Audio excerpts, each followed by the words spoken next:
G'day trendsetters. Today I'm coming to you from Louisville, Colorado, which is home to the Pros Closet.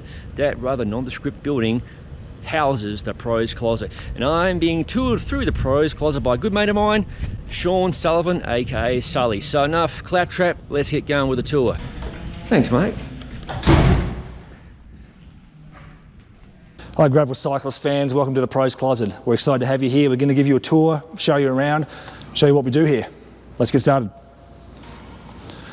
So the Pros Closet, we are the world's leading, specialist online pre-owned bike sellers. We've been in business since 2006, initially as a eBay only store. The business was kind of founded out of the founders' need to survive effectively. Nick was racing mountain bikes at the time and started selling his own leftover equipment and equipment for friends and pros, and quickly found that was a effective way to earn income on eBay. So from there the thing just kind of rocketed out of control, and here we are a lot of years later in our brand new 140,000 square foot warehouse here in Louisville. And one of the things we love here at the Pros Closet, we're surrounded by some amazing museum bikes. I think this is probably one of the premier collections of collectible bikes in the country. So when we're done with the tour, we'll come back and we'll have a look at a few of those.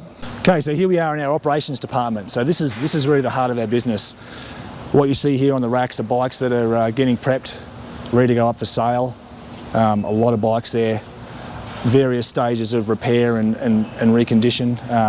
Our stuff comes to us from a varied range of sources. We buy bikes from individuals via our Sell Your Bike program. We have a trade-up program with around 1,000 IBD partners around the country, so that's akin to a kind of trade-up program you use for your car, where we give a value and you can use that for a credit at your store. We also at times buy surplus and superseded stock from bike shops and manufacturers, so you can find everything here from a Cervelo tri-bike to a latest Yeti mountain bike and kind of everything in between. Yeah, so here's a good example. We deal in that's a kind of a 90s Bianchi sitting next to a reasonably modern e-bike, so we really do see a little bit of everything come through.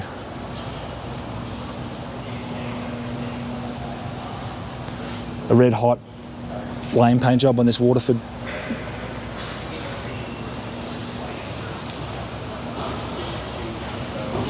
Okay, so here we are right in the thick of it. This is our technicians department. These guys are working away, getting the bikes ready to list. It's just a hive of activity over here. These guys are generally flat out like lizards drinking over here. Here's a specialised stump jumper getting ready to go up on the site.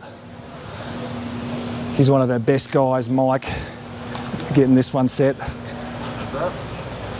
And we say, like I said, we just see a super wide range of bikes coming in through here. So these guys and girls need a really wide skill set to, because you're working on a tri-bike from 2011, or you're working on the Trek e-bike or the stump jumper. So there's just a varied range in prices and styles of bike. Anything from the $1,000 entry-level bike up to the $15,000 e-bike or high-performance road bike. So we really do see a bit of it all.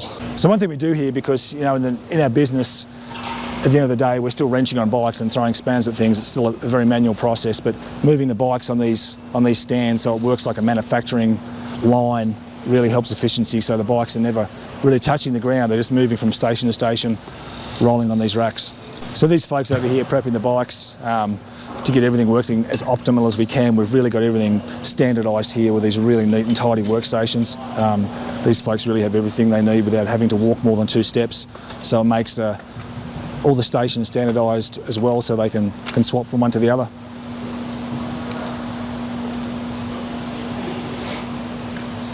Here's our bike wash station. There's not much happening here right now, but we've got 6 bikes getting washed here at a time normally.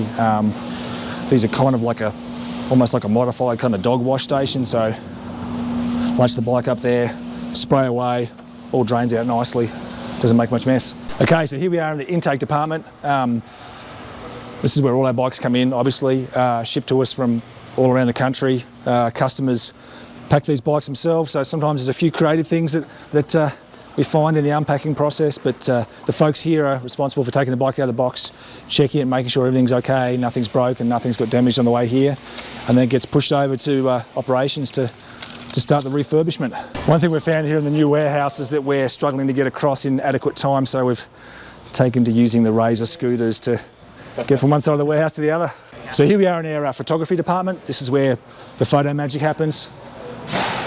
Kurt is here shooting a frame that's going to go live on our website pretty soon. Obviously a huge thing with selling anything that's been, used, that's pre-owned is getting accurate photos and showing any wear or any kind of little, blemishes or anything on the frame. So Kurt makes sure he grabs every little detail in there, and our photography department is really something amazing. The photos these guys come up with are really second to none, so it's interesting to see. One of the developments here in the photography department, rather than putting a bike on a stand, photoing one side, wrestling it off, we have these turntables that rotate so the bike stays in place. Photographers work on one side, spin it around, shoot the other side. Okay, so here we are over in finished goods. This is everything that's listed on the website and up for sale. Bikes are here in boxes, ready to ship out as soon as they sell. We try to keep 1,000 bikes on our website at any given time. The bikes are selling super quick this year, quicker than they ever have. And over here, you can see some of our stuff, kind of work in progress. And the Pros Closet, we're mainly been known for bikes, but we're not all about bikes. We're also components, accessories, that kind of thing. So we're working hard to get this stuff up on the site and expand our offering somewhat. So here's one of our bikes that's ready to go out. This is what we call our ride fast shipping. So the bike is in here as minimally taken apart as possible. So when the customer gets the bike, it's just a matter of slapping the front wheel in, rotating the bars, pumping up the tyres, and Robert's your father's brother. Away you go.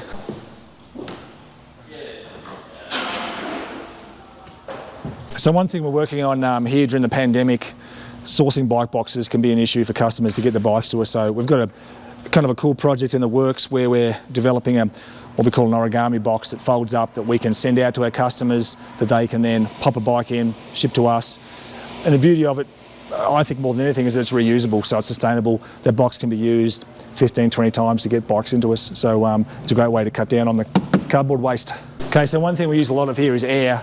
The folks in shipping are using the air guns to pack bikes, inflate tyres over in the mechanic stations and whatnot. So this is our air compressor. It's just enormous. It's just a behemoth of a machine. Pumps out the air.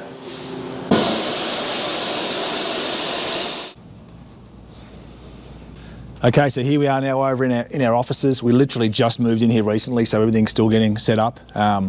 We've seen all the nuts and bolts of the operations. If you want to stick around, we can show you some of our cool museum bikes we've got here and take a ride back in history.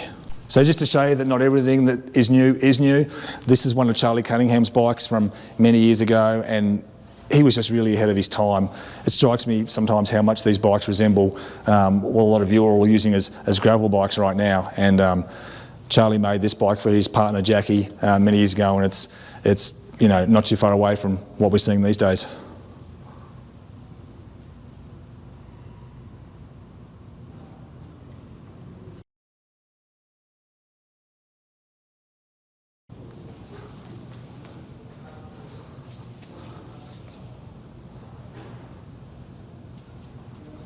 So this is one of the very early bikes from Salsa, right when they got started. The story goes that each employee at Salsa got given a bike. This belonged to one of the painters. It wasn't this colour originally, it was more of a kind of a dull colour. One day he had dropped a bit of acid and decided he wanted the bike a different colour, and this is what he came up with. It's beautiful, it's original, it's got its share of patina on there, and it's got the Oakley iconic BMX grips on there, which are just really cool.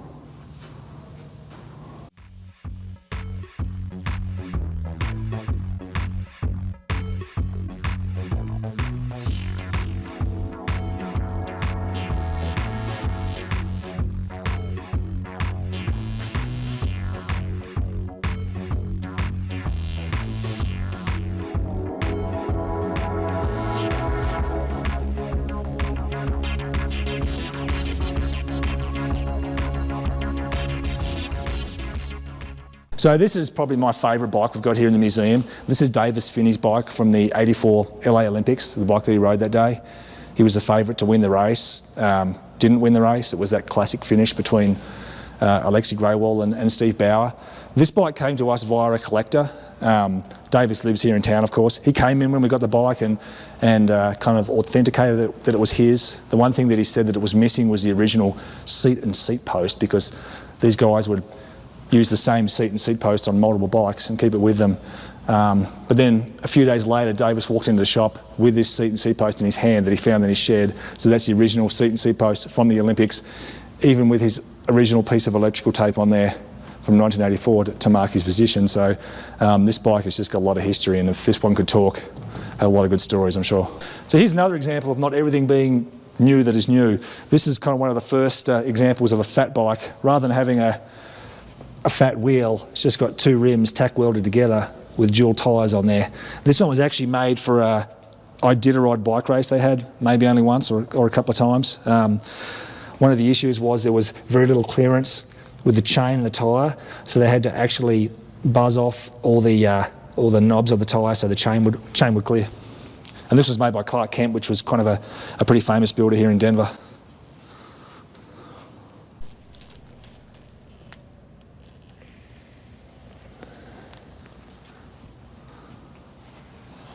So this is one of Ned Overend's bikes. This is the bike that he used the year that he was world champion. Obviously this one has been ridden really hard, as you would expect. It's got the tension disc in the back, which were a thing that were kind of short-lived, came and went pretty quickly. But it's interesting to see how far mountain bike technology has come since these days.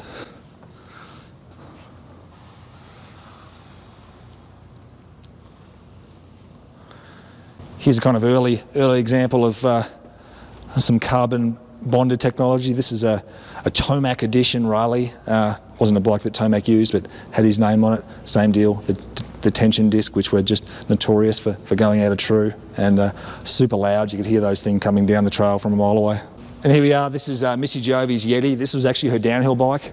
This one was rebuilt with all period correct components, crazy anodized stuff, just a beautiful looking bike. This is the bike that Julie Furtado won the Durango World Championships on. Kind of a crazy story about them swapping the group set out from Campagnolo to Shimano overnight. So she actually rode those World Championships on components she'd never ridden before until the race, won the race, and caused a bit of conflict between Yeti and Camby, by all accounts.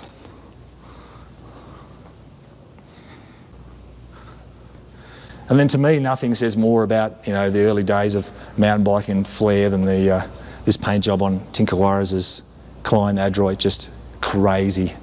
This is a bike that he used in a world championship. The course wasn't particularly hard up and down wise, so Tinker actually went out a couple of days before the race and purchased this rigid fork to put in there, took the suspension out, and that's how he rode the bike, rode it rigid. Okay, so this is Kurt Stockton's bike from the Kamikaze downhill in California. Just crazy, some crazy stuff here to keep chain tension. The laws dictated that you had to have a front brake on your bike. What Kurt did was had the front brake on there, but ran it with no pads. So there were no brake pads on the front of the bike with those ridiculous speeds they were running.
So that kind of wraps up what we've got here in the museum. Here's a classic bike from Otis Guy, raised chainstay Yeti here, again with the tension disc. So the best way if you want to check out any of these bikes is jump on our website, prosecloset.com. That's where all our inventory is as well. So if you're in the market for a bike, check it out. Like I said, we have usually around 1,000 bikes on there, changing every day.